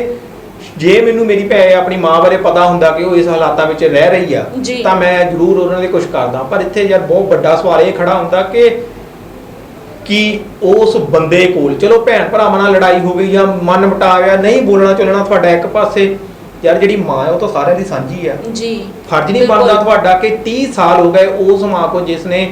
ਤੈਨੂੰ ਕੁੱਖੋਂ ਜੰਮਿਆ, ਤੇਰੇ ਲਈ ਇੰਨਾ ਦਰਦ ਸਹਿਆ, ਤੇ ਤੂੰ ਉਹਦੇ ਕੋ ਤੇਰੇ ਕੋ ਇੰਨਾ ਟਾਈਮ ਵੀ ਨਹੀਂ ਹੈ ਕਿ ਤੂੰ ਉਸ ਮਾਂ ਦੀ ਜਾ ਕੇ 100 ਪਤਾ ਹੀ ਲੈ ਲਵੀਂ। ਬਿਲਕੁਲ ਬਿਲਕੁਲ, ਹਫ਼ਤੇ ਬਾਅਦ, ਮਹੀਨੇ ਬਾਅਦ, ਯਾਰ ਸਾਲ ਬਾਅਦ ਹੀ ਚੱਲ ਜਾ। ਚਾਹੇ ਕਹਿੰਦੇ ਨੇ ਕਿ ਜਿਹੜਾ ਇੱਕ ਰਿਸ਼ਤਾ ਹੁੰਦਾ ਜਿਹੜਾ ਇਹ ਖਾਸ ਕਰ ਮਾਂ ਪੁੱਤ ਦਾ ਤਾਂ ਰਿਸ਼ਤਾ ਇਦਾਂ ਦਾ ਹੈ ਵੀ ਜਿਹੜਾ ਵੀ ਜਾਨੀ ਅੰਦਰੋਂ ਕਹਿੰਦੇ ਨੇ ਕਿ ਇੱਕ ਵਾਰ ਜੇ ਮਾਂ ਨੂੰ ਕੁਛ ਹੋ ਜਾਵੇ ਜਾਂ ਪੁੱਤ ਨੂੰ ਕੁਛ ਹੁੰਦਾ ਤੇ ਉਹ ਨਾਰਮਲੀ ਬਿਨਾਂ ਦੱਸੇ ਇੱਕ ਦੂਜੇ ਦੀ ਸਮਝ ਲੈਂਦਾ, ਦੁੱਖ ਸਮਝ ਲੈਂਦਾ ਕਿ ਯਾਰ ਕੀ ਉਹਨਾਂ ਤੇ ਬੀਤ ਰਹੀ ਹੈ ਕੀ ਨਹੀਂ ਬੀਤ ਰਹੀ। ਤੇ ਤੂੰ ਹੁਣ ਆ ਕੇ ਕੈਮਰੇ ਮੂਹਰੇ ਇਹ ਬਿਆਨ ਦੇ ਰਿਹਾ ਕਿ ਜਿਹੜੀਆਂ ਗਾਲਾਂ ਲੋਕੀ ਕੱਢ ਰਹੇ ਆ ਉਹ ਮੇਰੇ ਭੈਣ ਭਰਾਵਾਂ ਨੂੰ ਕੱਢੋ, ਮੈਨੂੰ ਨਾ ਕੱਢੋ, ਤੇ ਮੇਰੀ ਕੁੜੀ ਨੂੰ ਕੁਛ ਨਾ ਕਹੋ, ਜਿਹੜੀ SDM ਲੱਗੀ ਆ ਫਰੀਦਕੋਟ ਵਿਖੇ ਉਹਨੂੰ ਬਿਨਾਂ ਕੁਛ ਵੀ ਕਹੋ। ਇਹ ਜਿਹੜਾ ਸਾਰਾ ਹੀ ਬਣਦਾ ਹੈ ਇਹਦੇ ਭਰਾ ਦਾ ਤੇ ਇਹਦੀਆਂ ਭੈਣਾਂ ਦਾ ਬਣਦਾ। ਪਰ ਯਾਰ ਸਵਾਲ ਇਹ ਖੜਾ ਹੁੰਦਾ ਹੈ ਕਿ ਤੇਤੋਂ ਟਾਈਮ ਹੀ ਨਹੀਂ ਸੀ ਆਪਣੀ ਮਾਂ ਲਈ। ਤੇ ਜਿਹੜੀ ਪੋਤੀ ਆਪਾਂ ਕਹਿੰਦੇ ਪੋਤੀਆਂ ਤੇ ਜਿਹੜੇ ਪੋਤੇ ਪੋਤੀਆਂ ਹੁੰਦੇ ਆ ਕਿ ਇੱਕ ਕਹਾਵਤ ਹੋਰ ਮੈਨੂੰ ਯਾਦ ਆ ਗਈ ਕਿ ਕਹਿੰਦੇ ਨੇ ਕਿ ਵਿਆਜ ਨਾਲੋਂ ਮੂਲ ਜ਼ਿਆਦਾ ਪਿਆਰਾ ਹੁੰਦਾ ਆ। ਸੋ ਉਹਨਾਂ ਨਾਲ ਇੱਕ ਕਿੰਨਾ ਪਿਆਰ ਦਾਦੀ ਆਪਾਂ ਕਹਾਣੀਆਂ ਸੁਣੀ ਦੀਆਂ ਦਾਦੀ ਅੰਮਾ ਇਹ ਆਪਣੇ ਦਾਦਿਆਂ ਨਾਲ, ਆਪਣੇ ਦਾਦੀ ਦਾਦੇ ਨਾਲ ਜਿਹੜੀਆਂ ਇੱਕ ਅਟੈਚਮੈਂਟ ਜਿਹੜੀ ਬੱਚਿਆਂ ਦੀ ਹੁੰਦੀ ਆ। ਯਾਰ ਜੇ ਤੁਸੀਂ ਏਡੇ ਵੱਡੇ ਪੜ੍ਹਾਈ ਪੜ੍ਹ ਲਿਖ ਗਏ, ਏਡੇ ਵੱਡੇ ਅਹੁਦਿਆਂ ਤੇ ਪਹੁੰਚ ਗਏ ਤੇ ਤੁਹਾਨੂੰ ਆਪਣੀ ਦਾਦੀ ਦਾ ਯਾਦ ਨਹੀਂ ਆਇਆ? ਕਿਉਂ ਨਾ ਅਸੀਂ ਉਸ ਐਸਡੀਐਮ ਜਿਹੜੀ ਲੜਕੀ ਪੋਤੀ ਆ ਮਾਤਾ ਦੀ, ਕਿਉਂ ਨਾ ਅਸੀਂ ਉਹਨੂੰ ਵੀ ਨਾ ਕਹੀਏ? ਕਿਉਂਕਿ ਬਣਦਾ ਆ। ਜੇ ਪੇ ਨਹੀਂ ਪੁੱਛ ਰਿਹਾ ਤੇ ਯਾਰ ਤੁਸੀਂ ਜਾ ਕੇ ਮਾਤਾ ਦਾ ਪੁੱਛ ਸਕਦੇ ਹੋ। ਹੁਣ ਇਸ ਸਮੇਂ ਤੁਹਾਨੂੰ ਪੂਰੀ ਦੁਨੀਆ ਭਰ ਵਿੱਚ ਲਾਹਨਤਾਂ ਪੈ ਰਹੀਆਂ, ਸਾਰੇ ਟੱਬਰ ਨੂੰ ਪੂਰੀਆਂ ਲਾਹਨਤਾਂ ਪੈ ਰਹੀਆਂ ਆ। ਜਿਸ ਤਰ੍ਹਾਂ ਤੁਸੀਂ ਪਹਿਲਾਂ ਗੱਲ ਕੀਤੀ ਕਿ ਤੁਸੀਂ ਗੱਲ ਕੀਤੀ ਸੀ ਕਿ ਇਹ ਹਰ ਕੋਈ ਮੁੰਡਾ ਮੰਗਦਾ ਆ, ਪਰ ਇੱਥੇ ਤਾਂ ਇਸ ਮਾਤਾ ਦੀ ਧੀ ਨੇ ਵੀ ਉਹਨਾਂ ਨੂੰ ਨਿਰਾਸ਼ ਕਰ ਦਿੱਤਾ। ਕਿਉਂਕਿ ਜਿਹੜੀ ਧੀ ਹੈ ਇੱਕ ਐਡੀ ਵੱਡੀ ਅਫਸਰ ਹੋ ਕੇ, ਇੱਕ ਆਪਾਂ ਕਹਿ ਸਕਦੇ ਕਿ ਚਲੋ ਸ਼ਾਇਦ ਉਹਨਾਂ ਦੇ ਘਰ ਦੇ ਹਾਲਾਤ ਨਹੀਂ ਠੀਕ, ਘਰ ਵਿੱਚ ਆਪਾਂ ਕੋਈ ਕੁੱਤਾ ਤੱਕ ਵੀ ਪਾਲਦੇ ਆ ਤਾਂ ਉਹਨੂੰ ਵੀ ਜੇ ਕੁਝ ਹੋ ਜਵੇ ਤਾਂ ਮੈਨੂੰ ਲੱਗਦਾ ਕਿ ਅੱਖਾਂ ਵਿੱਚੋਂ ਹੰਝੂ ਆਪਣੇ ਆਪ ਆਉਂਦੇ, ਇੰਨਾ ਤੇਹ ਪਿਆ ਪੈ ਜਾਂਦਾ ਜਿਹਨੇ ਨਾਲ ਬੰਦਾ ਰਹਿੰਦਾ ਆ। ਪਰ ਯਾਰ ਇਹ ਤਾਂ ਤੁਹਾਡੀ ਉਹ ਮਾਂ ਸੀ ਜਿਹਨੇ ਤੁਹਾਨੂੰ ਪਾਲਿਆ, ਜਿਹਨੇ ਤੁਹਾਨੂੰ ਜਨਮ ਦਿੱਤਾ, ਇੰਨਾ ਦੁੱਖ ਸਹਿਆ। ਮੈਨੂੰ ਨਹੀਂ ਲੱਗਦਾ ਕਿ ਇਦਾਂ ਦੇ ਬੰਦਿਆਂ ਨੂੰ ਕੀ ਨਾਮ ਦਿੱਤਾ ਜਾਵੇ ਤੇ ਕੀ ਸਜ਼ਾ ਦਿੱਤੀ ਜਾਵੇ। ਮੈਂ ਨਹੀਂ ਮੰਨਦਾ ਕਿ ਸ਼ਾਇਦ ਨਰਕ ਸਵਰਗ ਹੈ ਜਾਂ ਹੈ ਨਹੀਂ ਹੈ, ਪਰ ਮੈਨੂੰ ਲੱਗਦਾ ਕਿ ਜਦੋਂ ਇਦਾਂ ਦੇ ਹਾਲਾਤ ਮੋਹਰੇ ਆਉਂਦੇ ਜਾਂ ਇਦਾਂ ਦੇ ਬੰਦੇ ਆਉਂਦੇ ਤਾਂ ਉੱਥੇ ਸ਼ਾਇਦ ਹੋਣਾ ਚਾਹੀਦਾ ਆ ਸਵਰਗ ਤੇ ਨਰਕ, ਤੇ ਉਹਨਾਂ ਨੂੰ ਨਰਕ ਵਿੱਚ ਵੱਡੀ ਤੋਂ ਵੱਡੀ ਸਜ਼ਾ ਦੇਣੀ ਬਣਦੀ ਹੈ ਇਹਦੇ ਵਿੱਚ। ਬਿਲਕੁਲ। ਔਰ ਪਹਿਲੀ ਗੱਲ ਤਾਂ ਐਡੀ ਬੇਸ਼ਰਮੀ ਦਿਖਾ ਰਹੇ ਆ ਕਿ ਪਹਿਲਾਂ ਆਪਣੀ ਮਾਂ ਨੂੰ ਪੁੱਛ ਨਹੀਂ ਰਹੇ ਸੀਗੇ, ਅੱਜ ਜਦੋਂ ਉਹਨਾਂ ਦੀ ਕਰਤੂਤ ਜਿਹੜੀ ਹੈ ਸਾਹਮਣੇ ਆਈ ਆ ਉਹਦੇ ਬਾਅਦ ਸਫਾਈਆਂ ਦੇ ਰਹੇ ਆ ਕਿ ਇਹ ਨਹੀਂ, ਅਫਸੋਸ ਨਹੀਂ ਜ਼ਾਹਿਰ ਕਰ ਰਹੇ ਕਿ ਹਾਂ ਮੇਰੇ ਤੋਂ ਗਲਤੀ ਹੋਈ ਆ, ਐਦਾਂ ਹੋਇਆ ਆ ਕਿ ਮੈਨੂੰ ਨਹੀਂ ਕਰਨਾ ਚਾਹੀਦਾ ਸੀਗਾ, ਪਰ ਅੱਗੇ ਆ ਕੇ ਸਫਾਈਆਂ ਦੇ ਰਹੇ ਆ, ਆਪਣੇ ਬੱਚਿਆਂ ਨੂੰ ਬਚਾ ਰਹੇ ਆ, ਆਪਣੇ ਆਪ ਨੂੰ ਬਚਾ ਰਹੇ ਆ। ਦੇਖੋ ਜੇ ਗਲਤੀ ਦੀ ਗੱਲ ਕੀਤੀ, ਮੈਨੂੰ ਲੱਗਦਾ ਨਹੀਂ ਵੀ ਇਹ ਗਲਤੀ ਜਿਹੜੀ ਹੈ ਮਾਫ ਕਰਨ ਦੇ ਲਾਇਕ ਹੈ। ਗਲਤੀ ਮੈਂ ਨਹੀਂ ਕਹਿ ਸਕਦਾ ਕਿ ਇਹਨੂੰ ਆਪਾਂ ਗਲਤੀ, ਸ਼ਾਇਦ ਦਰਸ਼ਕ ਵੀ ਸਾਡੇ ਇਹ ਇਸ ਗੱਲ ਨਾਲ ਸਹਿਮਤ ਹੋਣਗੇ ਵੀ ਸ਼ਾਇਦ ਇਹਨੂੰ ਗਲਤੀ ਨਹੀਂ, ਇਹਨੂੰ ਘਿਨੌਣੀ ਤੋਂ ਘਿਨੌਣੀ ਕਰਤੂਤ ਕਹਿ ਸਕਦੇ ਆ ਕਿ ਆਪਾਂ ਇੱਕ ਵੀ ਮਾਤਾ ਤੋਂ ਇਹ ਸ਼ਾਇਦ ਗਲਤੀ ਹੋ ਗਈ ਕਿ ਜਿਹੜਾ ਉਹ ਇਦਾਂ ਦੇ ਗੰਦੇ ਕੀੜੇ ਜੰਮ ਗਏ ਜਿਨ੍ਹਾਂ ਨੇ ਉਸ ਮਾਤਾ ਨੂੰ ਇੰਨੀ ਬੁਰੀ ਮੌਤ ਦਿੱਤੀ। ਮੈਂ ਕਹਿ ਸਕਦਾ ਕਿ ਇਹ ਜਿਹੜੀ ਮੌਤ ਦਾ ਜ਼ਿੰਮੇਵਾਰ ਹੈ ਉਹਦੀ ਮਾਤਾ ਦੀ ਆਪਣੀ ਹੀ ਔਲਾਦ ਆ, ਜਾਂ ਫਿਰ ਇਹ ਮੌਤ ਨਹੀਂ ਆਪਾਂ ਕਹਿ ਸਕਦੇ, ਕੁਦਰਤੀ ਮੌਤ ਨਹੀਂ ਆ, ਇਹ ਕਤਲ ਕਹਿ ਸਕਦੇ ਆ ਕਿ ਉਹ ਜਿਹੜੇ ਉਹਦੇ ਬੱਚੇ ਆ ਨਾ ਉਹੀ ਕਾਤਿਲ ਨੇ ਉਹਦੇ। ਅਗਰ ਉਹ ਪੁੱਛਦੇ, ਉਹਨੂੰ ਸੰਭਾਲਦੇ, ਉਹਦੀ ਦੇਖਭਾਲ ਕਰਦੇ ਤਾਂ ਜਿਹੜੀ ਮਾਤਾ ਆ ਸ਼ਾਇਦ ਹੋਰ ਪਤਾ ਨਹੀਂ ਕਿੰਨੇ ਸਾਲ ਜੀ ਲੈਂਦੀ ਔਰ ਆਪਣੇ ਪੋਤੇ ਪੋਤੀਆਂ ਨਾਲ ਖੇਡਦੀ, ਖੁਸ਼ੀ ਖੁਸ਼ੀ ਜਿਹੜੀ ਆ ਆਪਣੀ ਜ਼ਿੰਦਗੀ ਗੁਜ਼ਾਰਦੀ, ਤੇ ਸ਼ਾਇਦ ਮੌਤ ਵੀ ਨਾ ਉਹ ਕਦੇ ਮੰਗਦੀ, ਤੇ ਜੇ ਕਿਤੇ ਉਹ ਬਿਮਾਰ ਵੀ ਹੁੰਦੀ ਡਰ ਜਾਂਦੀ ਕਿਤੇ ਮੇਰਾ ਤੋਂ ਅਲੱਗ ਨਾ ਹੋ ਜਾਵਾਂ। ਪਰ ਹੁਣ ਤਾਂ ਉਹ ਮੈਨੂੰ ਲੱਗਦਾ ਆ ਕਿ ਉਹ ਖੁਦ ਮੰਗ ਰਹੇ ਹੋਣਗੇ ਕਿ ਮੈਨੂੰ ਮੌਤ ਆ ਜਾਵੇ, ਕਿਉਂਕਿ ਨਾ ਤਾਂ ਮੇਰਾ ਕੋਈ ਪੋਤੇ ਪੁੱਛ ਰਿਹਾ ਆ, ਨਾ ਹੀ ਕੋਈ ਆਪਣੀ ਧੀ ਪੁੱਛ ਰਹੀ ਆ। ਤਾਂ ਨੋਹਾਂ ਨੇ ਕੀ ਪੁੱਛਣਾ, ਜਦ ਧੀ ਨਹੀਂ ਆਪਣੀ ਮਾਂ ਦੀ ਬਣੀ ਤਾਂ ਫਿਰ ਨੋਹਾਂ ਕੀ ਪੁੱਛਣਗੀਆਂ। ਔਰ ਇਹ ਸੱਚ ਆ ਕਿ ਵਿਆਹ ਤੋਂ ਬਾਅਦ ਲੜਕੇ ਕਿਉਂ ਸਾਰੇ ਕਹਿੰਦੇ ਆ ਕਿ ਲੜਕੇ ਜਿਹੜੇ ਵਿਆਹ ਤੋਂ ਬਾਅਦ ਪਰਾਏ ਹੋ ਜਾਂਦੇ, ਲੜਕੀਆਂ ਨਹੀਂ ਹੁੰਦੀਆਂ ਹੈਗੀਆਂ। ਇਹ ਕਿਉਂ ਕਹਿੰਦੇ ਆ? ਕਿਉਂਕਿ ਇਹ ਸੱਚ ਲੜਕਿਆਂ ਨੇ ਹੀ ਕਰ ਦਿਖਾਇਆ ਆ। ਅਗਰ ਤੁਹਾਡਾ ਵਿਆਹ ਹੋ ਗਿਆ ਤਾਂ ਪਰ ਤੁਹਾਡੀ ਪਹਿਲੀ ਪ੍ਰੈਫਰੈਂਸ ਜਿਹੜੀ ਆ ਤੁਹਾਡੀ ਮਾਂ ਹੀ ਹੋਣੀ ਚਾਹੀਦੀ ਆ, ਤੁਹਾਡੇ ਮਾਂ-ਬਾਪ ਹੋਣੇ ਚਾਹੀਦੇ ਆ। ਇਹ ਨਹੀਂ ਆ ਕਿ ਹਾਂ ਤੁਹਾਡੀ ਵਾਈਫ ਆ ਗਈ ਆ, ਤੁਹਾਡੀ ਨਹੀਂ ਕਲੋਜ਼ ਰਹਿੰਦੀ ਆ ਤਾਂ ਤੁਸੀਂ ਉਹਨੂੰ ਪਿਆਰ ਕਰੋ, ਉਹਨੂੰ ਹੀ ਬਸ ਸਭ ਕੁਝ ਮੰਨ ਲਓ, ਆਪਣੀ ਜ਼ਿੰਦਗੀ ਮੰਨ ਲਓ। ਪਰ ਜਿਹਨੇ ਤੁਹਾਨੂੰ ਜ਼ਿੰਦਗੀ ਦਿੱਤੀ ਆ ਉਹਨੂੰ ਤਾਂ ਪਹਿਲਾਂ ਰੱਖੋ, ਆਪਣੀ ਵਾਈਫ ਤੋਂ ਉੱਪਰ ਉਹਨੂੰ ਰੱਖੋ, ਕਿਉਂਕਿ ਉਹਨੇ ਬਚਪਨ ਤੋਂ ਤੁਹਾਨੂੰ ਪਾਲ ਕੇ ਤੱਕ ਲਿਆਂਦਾ ਹੁੰਦਾ। ਤੁਹਾਡੀ ਵਾਈਫ ਤਾਂ ਹਲੇ ਕੁਝ ਹੀ ਮਹੀਨੇ ਜਾਂ ਫਿਰ ਕੁਝ ਹੀ ਸਾਲ ਜਿਹੜੀ ਆ ਤੁਹਾਡੇ ਨਾਲ ਜੁੜੀ ਆ, ਪਰ ਤੁਹਾਡੀ ਮਾਂ ਤਾਂ ਬਚਪਨ ਤੋਂ ਹੀ ਤੁਹਾਡੇ ਨਾਲ ਜੁੜੀ ਹੋਈ ਆ। ਪਹਿਲਾ ਵਰਡ ਆਪਾਂ ਕਹਿੰਦੇ ਆ ਕਿ ਮਾਂ ਨਿਕਲਦਾ ਹੈ ਮੂੰਹ ਦੇ ਵਿੱਚ, ਪਰ ਜਦੋਂ ਤੁਸੀਂ ਹੁਣ ਜੇ ਗੱਲ ਕਰੀਏ ਵੱਡੇ ਹੋ ਗਏ ਤਾਂ ਉਹੀ ਮਾਂ ਜਿਹੜਾ ਵਰਡ ਆ ਉਹ ਤੁਹਾਨੂੰ ਇੰਨੀ ਤਕਲੀਫ ਦਿੰਦਾ ਸੀ ਕਿ ਤੁਸੀਂ ਬਿਲਕੁਲ ਕਿਨਾਰਾ ਕਰ ਗਏ, ਉਹਦੀ ਸ਼ਕਲ ਵੀ ਨਹੀਂ ਦੇਖਣਾ ਪਸੰਦ ਕਰਦੇ ਸੀ ਆਪਣੀ ਮਾਂ ਦੀ। ਕਿਉਂ ਇਦਾਂ ਦਾ? ਉਹਨੇ ਕਿਹੜਾ ਗੁਨਾਹ ਕਰ ਦਿੱਤਾ ਸੀਗਾ ਕਿ ਇਹੀ ਗੁਨਾਹ ਸੀ ਕਿ ਤੁਹਾਨੂੰ ਪਾਲ ਪੋਸ ਕੇ ਪੜ੍ਹਾ ਲਿਖਾ ਕੇ ਅਹੁਦਿਆਂ ਤੇ ਬਿਠਾਤਾ, ਤੁਹਾਨੂੰ ਜੌਬਸ ਤੇ ਲਗਾਤਾ, ਕੁਰਸੀਆਂ ਤੇ ਬਿਠਾਤਾ, ਕਿ ਇਹੀ ਗੁਨਾਹ ਸੀ? ਜਾਂ ਫਿਰ ਇਹ ਸੀਗਾ ਕਿ ਉਹਨੇ ਤੁਹਾਨੂੰ ਪਾਲ ਪੋਸ ਕੇ ਜਿਹੜਾ ਆ ਉਹ ਆਪਣੇ ਜਿਹੜੇ ਆ ਕਿਨਾਰਾ ਤੁਹਾਨੂੰ ਕਰਨ ਦੇਤਾ, ਜਾਂ ਫਿਰ ਤੁਹਾਨੂੰ ਖੁੱਲ੍ਹ ਦੇਤੀ ਕਿ ਚਲੋ ਠੀਕ ਆ ਤੁਹਾਡੀ ਜ਼ਿੰਦਗੀ ਆ ਤੁਸੀਂ ਜੀਓ। ਪਹਿਲਾਂ ਇੱਕ ਮੈਂ ਤਾਂ ਹੁਣ ਤੁਹਾਡੇ ਨਾਲ ਇਹਦੇ ਐਡ ਕਰ ਦੇਵਾਂ ਕਿ ਜਿਹੜੇ ਜਿੱਥੇ ਮਾਤਾ ਰਹਿ ਰਹੀ ਸੀ, ਜਿਹੜੇ ਬੇਟੇ ਕੋਲ ਰਹਿ ਰਹੀ ਸੀ ਐਕਸਾਈਜ਼ ਵਿਭਾਗ ਦਾ ਜਿਹੜਾ ਰਿਟਾਇਰਡ ਅਫਸਰ ਆ, ਉਹਦੇ ਕੋਲ ਮਾਤਾ ਰਹਿ ਰਹੀ ਸੀ, ਤਾਂ ਉਸ ਬੰਦੇ ਨੇ 4000 ਮਹੀਨਾ, ਜਿਹੜੀ ਜਾਣਕਾਰੀ ਨਿਕਲ ਕੇ ਕਿ 4000 ਮਹੀਨਾ ਜਿਸ ਘੋਨੇ ਵਿੱਚ ਮਾਤਾ ਰਹਿ ਰਹੀ ਸੀ ਉਹਦੇ ਨਾਲ ਜਿਹੜਾ ਘਰ ਆ ਉਸ ਬੰਦੇ ਨੂੰ 4000 ਮਹੀਨੇ ਤੇ ਦਿੱਤਾ ਹੋਇਆ ਸੀ ਕਿ ਤੂੰ ਮਾਤਾ ਦਾ 4 ਮਹੀਨੇ ਜਿਹੜਾ 4000 ਵਿੱਚ ਦਾ ਧਿਆਨ ਰੱਖਣਾ। ਤੇ ਜਿਹੜੇ ਉੱਥੇ ਦੇ ਆਂਢ ਗੁਆਂਢ ਵਿੱਚ ਉਹਨਾਂ ਤੋਂ ਇਹ ਜਾਣਕਾਰੀ ਨਿਕਲ ਕੇ ਆਈ ਹੈ ਕਿ ਜਿਹੜਾ ਉਹ ਵੀ ਬੰਦਾ ਸੀ ਉਹ ਵੀ ਮਾਤਾ ਨਾਲ ਇੱਕ ਇਹਨਾਂ ਨਾਲ ਜਿੱਦਾਂ ਇੱਕ ਜਾਨਵਰਾਂ ਵਰਗਾ ਵਿਵਹਾਰ ਕਰਦਾ ਸੀਗਾ। ਤੇ ਨਾਲ ਹੀ ਇਹ ਵੀ ਪਤਾ ਲੱਗਾ ਕਿ ਜਦੋਂ ਆਂਢ ਗੁਆਂਢ ਨੇ ਉਸ ਬੰਦੇ ਨੂੰ ਪੁੱਛਿਆ ਕਿ ਜਿਹੜਾ ਇਹ ਘੋਨਾ ਵਗੈਰਾ ਜਿਹੜਾ ਉਹ ਬਣਾ ਰਿਹਾ ਹੈ ਛੋਟਾ ਜਿਹਾ ਜੀ, ਇਹ ਕੇਸ ਕਮਲੇ ਬਣਾ ਰਿਹਾ ਤਾਂ ਉਸ ਬੰਦੇ ਨੇ ਕਿਹਾ ਸੀ ਕਿ ਇੱਥੇ ਇੱਕ ਕੁੱਤੀ ਰੱਖਣੀ ਹੈ। ਕਿ ਇਨਸਾਨੀਅਤ ਨੂੰ ਕਿੱਥੇ ਇਨਸਾਨ ਜਾ ਚੁੱਕਾ ਹੈ ਤੇ ਕਿ ਕਿੰਨੀ ਕਲਾਂਤ ਪਾ ਸਕਦੇ ਆ ਆਪਾਂ। ਮੈਨੂੰ ਲੱਗਦਾ ਹੈ ਕਿ ਸ਼ਾਇਦ ਲੋਕਾਂ ਦਾ